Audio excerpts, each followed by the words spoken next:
Hey, what's going on, friends and family? My name is Skylent, and today I'm going to be talking about top 10 free-to-play games that you probably missed and you should probably play. Now, these games are going to come from all sorts of different genres, aesthetics. It's not going to be for everyone, but hopefully you find a game that maybe you missed and you'll play now. These are games that aren't going to have huge populations, and debatably, maybe they never really did. These are games that have almost always been under the radar, and especially now, they're sort of like hidden gems. Now, normally I've been doing these videos like every year or every season. I talk about a list kind of like this, like games that just recently shut down, games that nobody plays, or games that just came out, and hey, you didn't know they came out, did you? Well, these are games that have been around, that have always been hidden gems, and they're just becoming more and more buried, but they're still good to go. They're still interesting, especially if you can get some friends to jump in. I think you're gonna have an excellent time. So these are the kind of games that were up and about or just coming out when I started YouTube and I started working for free MMOstation. So these were hyped then, and honestly, they're still got a place in my heart even today. And hopefully now, you too. So let's do it. Top 10 free-to-play games you missed and should probably play.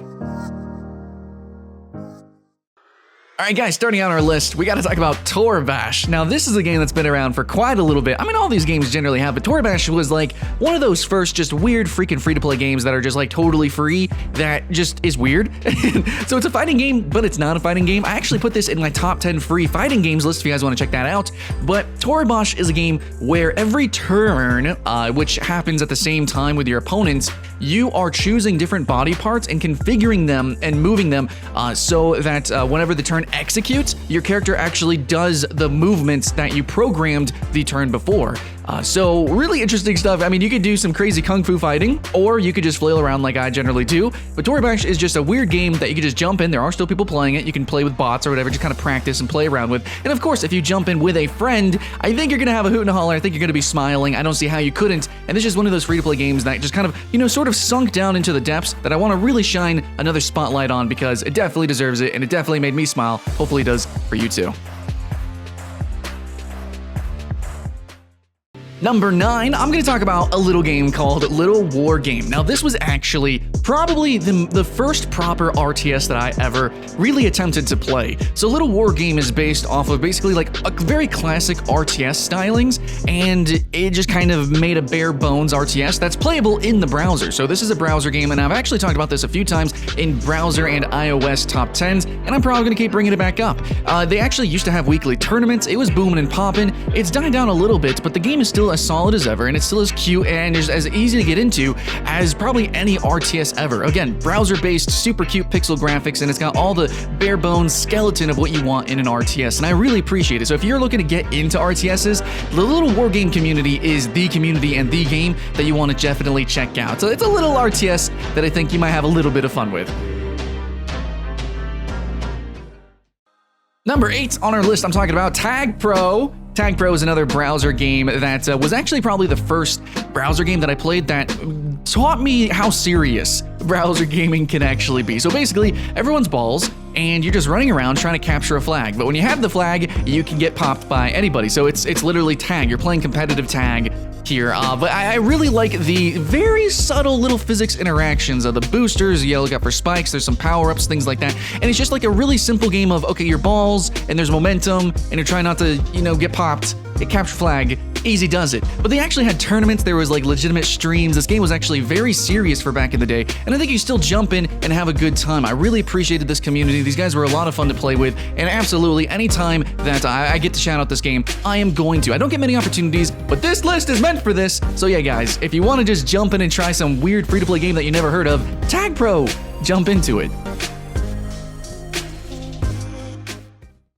Number 7 on our list is a game so close to my heart. I feel like nobody played this game, and I feel like I'm the only one who had proximity to this game at all, and that's Dragons and Titans. This was coming out during the MOBA boom, which a lot of games came out that I actually really liked, like Tome Immortal Arena was also another browser, kind of action-y MOBA, but Dragons and Titans is actually especially unique because it has a unique system where you pick and choose half of your abilities by choosing a dragon and half of your abilities by choosing a weapon. Then it's further unique because it actually has an action RPG like single player campaign for free, so you guys have no excuse not playing that. It's very challenging. It's literally plays kind of like challenge levels, I think more MOBAs need to do that. Plus, like graphically, it actually looks really good for what was a browser game, and it uses actual 360 aiming, skill shots all about. It's pretty ridiculous. There's a tremendous amount of challenge to it, and there's a tremendous amount of meat to this game, which I'm really surprised that this really fell under the radar, especially since it was like promoted on Facebook, and it really tried getting its name out there. But hey, maybe I can help out a little bit. Dragons and Titans, you could put it officially in my top 10 favorite MOBAs out there. And you know, actually, its action RPG component is the reason why I still play it. Next, we have another game that was an action MOBA RTS hybrid, that's Airmech. Now, we have actually mentioned Airmech a few times because it has renamed itself a couple of times. It also transferred over to PS4, and I think every so often Airmech does try to republish itself to get more people into it because it's a good freaking game. They want people into it. They want to, you know, have an esports scene. I understand that. They want to really push this game, but it's just never really made it, you know, vaulted past the under the radar stage, which is really tragic because it's legitimately good. It's always ran well. It's always had good, I would say, like ideas and concepts. It just hasn't really added too much over the years because it hasn't had much population. You know, it's not as big as League of Legends, can't add that many heroes, and I understand that. But Airmech has mostly stayed the same. They actually did release a single-player variant, which is buy-to-play, sadly, unlike Dragons and Titans. But Airmech is a little bit higher on the list because I think it's just so much more solid, and there's so much more of an attempt to promote it. But then again, this is on a list about games that aren't really promoted that much, so tragically, Airmech definitely needs a little bit of love. It is a full RTS where you play as a single unit that then controls everything else. Kind of reminds me of Tooth and Tail, except much faster. So yeah, no, this game is actually ridiculous. This is like the arena shooters of RTSs, the legitimate aimed combat, as well as very fast-paced strategic and tactical gameplay. So Airmech, if you like RTSs and you like MOBAs, this is the MOBA action RTS that just beats out everything else. Alright guys, halfway on our list we have a game that I actually mentioned all the time when I started working at Free MMO Station. It was on every script for every top 10 basically. Even though I don't consider it an MMO, I was over there, you know, I would read the scripts and everything, and generally, yeah, they would put Drakensang Online because it used to be browser-based. I don't think it is anymore, but this is an action RPG that very much follows in line with something more similar with Diablo 3. It's kind of a more cheesier action RPG that definitely has Diablo-like roots. I would probably suggest it for like a fun with friends and family kind of game. It's no Path of Exile, like don't get me wrong, Path of Exile totally overshadows this game, and there's a few other action RPGs that you buy into, obviously like Diablo, and we're getting a lot of, you know, early access games, you know, Wolfson, stuff like that, but Drakensang actually was still kind of kicking, you know, it's still on, you can still check it out. Don't be confused if you look on Steam, there are some buy-to-play Drakensangs. You want to go online, get Drakensang Online, and I think you can have a pretty interesting time. I think it's a pretty good action RPG to kind of get into. It's going to lack a little bit of bite that a lot of people of the genre want, but at the same time, there's something to be said about the grind, the overall like fairness, I think, of the game, it being free to play, it just being something you can jump into, it being something that you can just start to digest. I know the action RPG genre can be hard to get into, so maybe this is the game that is safe enough to actually venture into. But of course, if not, everyone's going to say it in the comments below. Path of Exile is the, you know, overshadowing, the colossus that stands over this game as well. And next up, we have the game that basically gave me the idea for this list. I wanted to talk about sort of passed over free-to-play games like Fistful of Frags here, which I think the gameplay is going to be self-explanatory mostly, but basically Fistful of Frags was a game that it always had a small population. It was always a niche game, and that was kind of the point of it as well. A lot of these games, that is the concept, is the idea for Fistful of Frags is that it was a counterculture sort of creation. It started from a mod, and then it became a default free-to-play game, but basically it was like counter Call of Duty, counter modern arcade FPSs, and I'm not saying this is like a full simulator, but basically it's going to feel like you are in like a Wild West bar shootout. Like reloads are going to take time. There's a lot of little tiny intricate little shooting mechanics that a lot of people who play Call of Duty or, you know, more arcade stuff like that, like Halo, they're not going to quite get. They're not maybe have fun with it, but maybe an older, more nuanced crowd might be able to dive in and sink their teeth into the game. But it is actually light of concept. content. It never really had a giant boom or giant following, but the little community that still plays the game, I think, or you get some friends in, of course, always, you can actually have maybe an experience that's a little bit reminiscent of like, you know, when you play GoldenEye or something like that, you know, kind of awkward, kind of clunky, but at the same time, that's why you play it. Yeah, Fistful of Frags. Thanks so much, Fistful of Frags, for, you know, the good times. Hopefully we make some more memories, friends and family, and also for basically inspiring me to share this game and others, you know, that kind of followed a similar life cycle.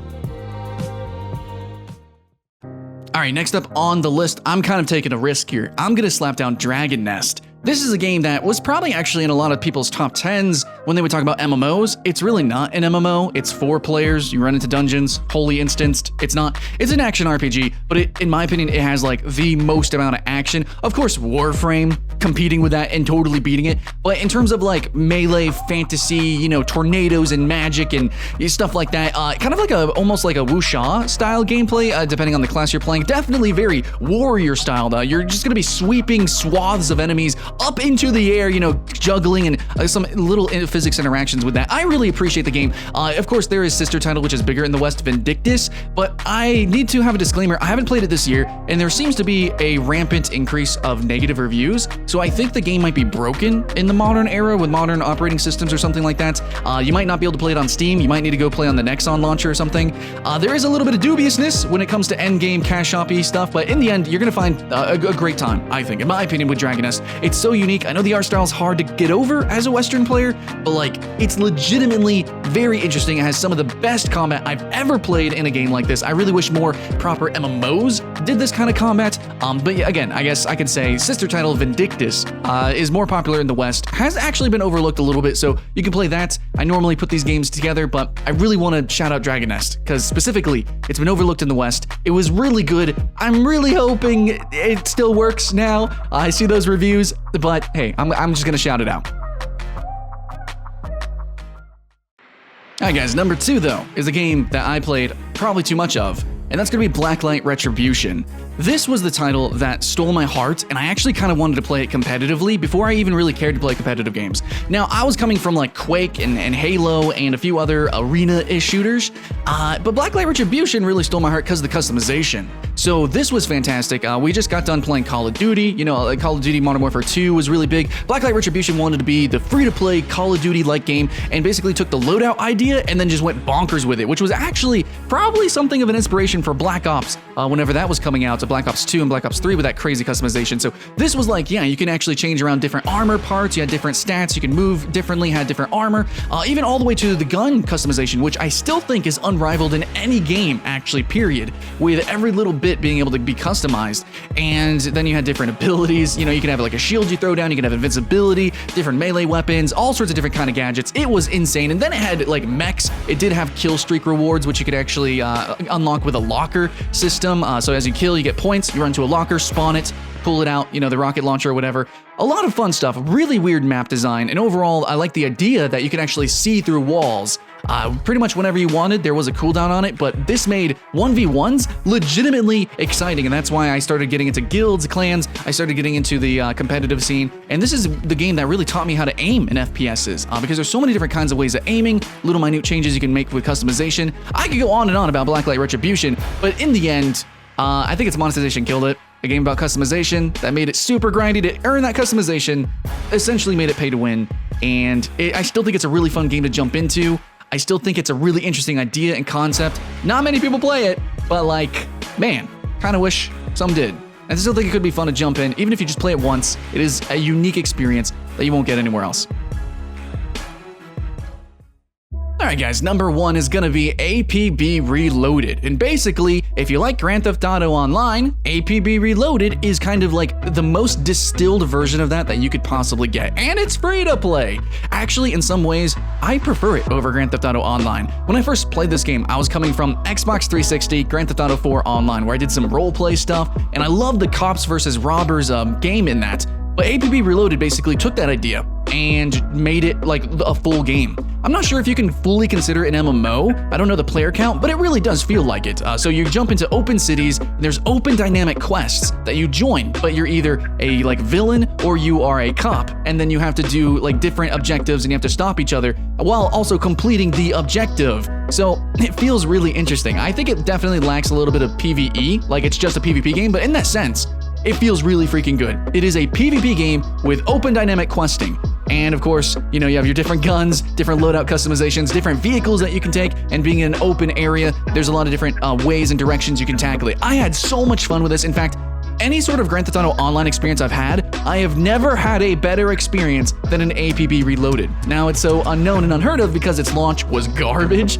It had a lot of bugs, glitches, it didn't perform that well, and okay, there was a lot of hackers. But it looks like there's always been sort of this resurgence and reloading of the game, and once again, it looks like that they're gonna try to republish the game and try to do it right once again, because there's always been this hardcore community of people who have realized that this was actually a really special game. There's other games kind of like it, but there's nothing quite like APB Reloaded. On the surface, okay, it's Grand Theft Auto Online, but when you actually get into the game, you'll know there's definitely something that you missed. And that's why APB Reloaded is my #1 for free-to-play game that you should play. But anyways, thanks you, friends and family, for watching my top 10 lists. I love making top 10 lists. I play a lot of games, so it's kind of cool just to rant these out. And by the way, I don't script them, so if they seem a little bit rambly, my bad. But I just talk from the heart of games that I know that I want you guys to, you know, talk about yourselves or try, you know, get some of your own friends and family into these games. These are online multiplayer games, and it's all about sharing experiences. And these are experiences that I think you might have missed. So, if there's any game that you think I missed, please let me know in the comments below. And if you did play any of these games, let us know in the comments. Family, that's what this is about. Let us know if it's worth playing, why it is now, why it's not, if there's some dubiousness going on with the game. Of course, you know, it's Skylent Games, but it's all about us as a community. Let's make it happen. And as a community, have grown to 60,000 subscribers. So thanks so much for that, guys. Let's keep the hype alive. My name's Skylent, and I'll see you again next time.